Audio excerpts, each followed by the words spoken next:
किसी गांव में एक किसान रहता था। उसके 4 पुत्र थे। किसान बहुत ही मेहनती था। यही कारण था कि उसके सभी पुत्र भी अपने हर काम को पूरी मेहनत और ईमानदारी से किया करते थे। लेकिन परेशानी यह थी कि किसान के सभी पुत्रों की आपस में बिल्कुल भी नहीं बनती थी। वो सभी छोटी छोटी बात पर आपस में लड़ते झगड़ते रहते थे। अपने पुत्रों के इस झगड़े को लेकर किसान बहुत परेशान रहता था।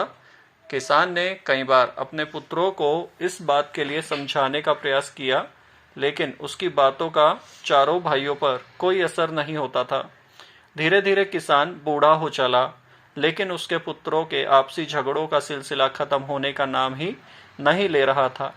ऐसे में एक दिन किसान ने एक तरकीब निकाली और पुत्रों के झगड़े की इस आदत को दूर करने का मन बनाया। उसने अपने सभी पुत्रों को आवाज लगाई और अपने पास बुलाया। किसान की आवाज सुनते ही सभी पुत्र अपने पिता के पास पहुंच गए। उन्हें समझ नहीं आ रहा था कि उनके पिता ने उन सभी को एक साथ क्यों बुलाया है। सभी ने पिता से उन्हें बुलाने का कारण पूछा। किसान बोला, जाओ बाहर से कुछ लकड़ियां उठा लाओ। किसान ने अपने दूसरे बेटे से एक रस्सी लाने को कहा। पिता के बोलते ही बड़ा बेटा लकड़ियां लाने चला गया और दूसरा बेटा रस्सी लाने के लिए बाहर की ओर दौड़ा। थोड़ी देर बाद दोनों बेटे वापस आए और पिता को लकड़ियां और रस्सी दे दी। अब किसान ने अपने बेटे को बोला, इन सभी लकड़ियों को रस्सी से बांधकर उनका गट्ठर बना दो। पिता के इस आदेश का पालन करते हुए बेटे ने सभी लकड़ियों को आपस में बांधकर गट्ठर बना दिया। गट्ठर तैयार होने के बाद बड़े बेटे ने किसान से पूछा, पिताजी अब हमें क्या करना है? पिता ने मुस्कुराते हुए कहा, बच्चों अब आपको इस लकड़ी के गट्ठर को 2 भागों में अपने बल से तोड़ना है। कर बड़ा बेटा बोला, यह तो मेरे बाएं हाथ का काम है, मैं इसे मिनटों में कर दूंगा। दूसरे नंबर का बेटा बोला, इसमें क्या है, यह काम तो आसानी से हो जाएगा। तीसरे नंबर का बेटा बोला, यह तो मेरे सिवा कोई नहीं कर पाएगा। चौथा बेटा बोला, से किसी के भी बस का काम नहीं है, मैं तुम सब में से बलवान हूँ, मेरे सिवा यह काम और कोई कर ही नहीं सकता। फिर क्या था, अपनी बातों को साबित करने में सभी जुट गए और एक बार फिर चारों भाइयों में झगड़ा शुरू हो गया। किसान बोला, बच्चों मैंने तुम सबको यह झगड़ा करने नहीं बुलाया है, बल्कि मैं देखना चाहता हूँ कि तुम में से कौन ऐसा है जो इस काम को बखूबी कर सकता है। इसलिए झगड़ा बंद करो और लकड़ी के इस गट्ठर को तोड़कर दिखाओ। सभी को इस काम के लिए बारी बारी मौका दिया जाएगा। यह कहते हुए किसान ने सबसे पहले लकड़ी के गट्ठर को अपने सबसे बड़े बेटे के हाथ में थमा दिया। ने गट्ठर को तोड़ने का बहुत प्रयास किया, लेकिन उसे तोड़ पाने में असफल रहा। असफल होने के बाद बड़े बेटे ने दूसरे नंबर के बेटे को वह लकड़ी का गट्ठर थमाते हुए कहा कि भाई मैंने प्रयास कर लिया, यह काम मुझसे नहीं हो पाएगा, तुम ही कोशिश करके देख लो। इस बार लकड़ी का गट्ठर दूसरे बेटे के हाथ में था। उस गट्ठर को तोड़ने के लिए एड़ी चोटी का जोर लगा दिया, लेकिन लकड़ी का गट्ठर नहीं टूटा।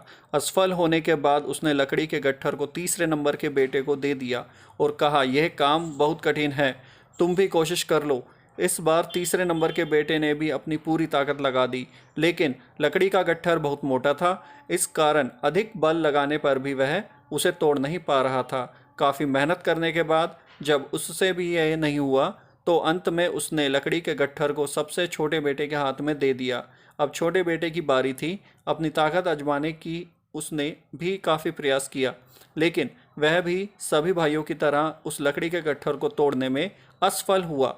अंत में हार कर उसने लकड़ी के गट्ठर को जमीन पर पटक दिया और बोला, पिताजी यह काम असंभव है। किसान मुस्कुराया और बोला, बच्चों अब आप इस गट्ठर को खोलकर इसकी लकड़ियों को अलग कर लो और फिर उसे तोड़ने का प्रयास करो। चारों भाइयों ने इस बार सभी ने एक एक लकड़ी अपने हाथों में ले ली और आसानी से उसे तोड़ भी दिया।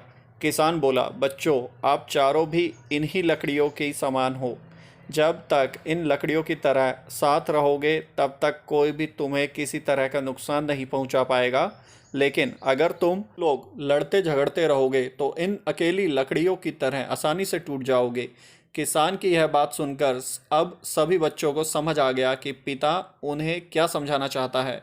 सभी पुत्रों ने अपनी गलतियों के लिए क्षमा मांगी और वादा किया कि जीवन में फिर दोबारा कभी भी वे आपस में नहीं झगड़ेंगे। एकता में बल कहानी हमें बताती है कि एकता ही सबसे बड़ी ताकत है। अगर हम आपस में एकजुट होकर रहेंगे तो कोई भी मुश्किल क्यों ना आए, उसका सामना साथ मिलकर आसानी से किया जा सकता है। वहीं अगर हम एक दूसरे से लड़ते झगड़ते रहेंगे तो छोटी से छोटी तकलीफ़ भी ज़िंदगी पर भारी पड़ सकती है। दोस्तों, अगर ये वीडियो आपको पसंद आया हो तो प्लीज़ चैनल को लाइक करें, शेयर करें एंड चैनल को सब्सक्राइब ज़रूर करें। धन्यवाद।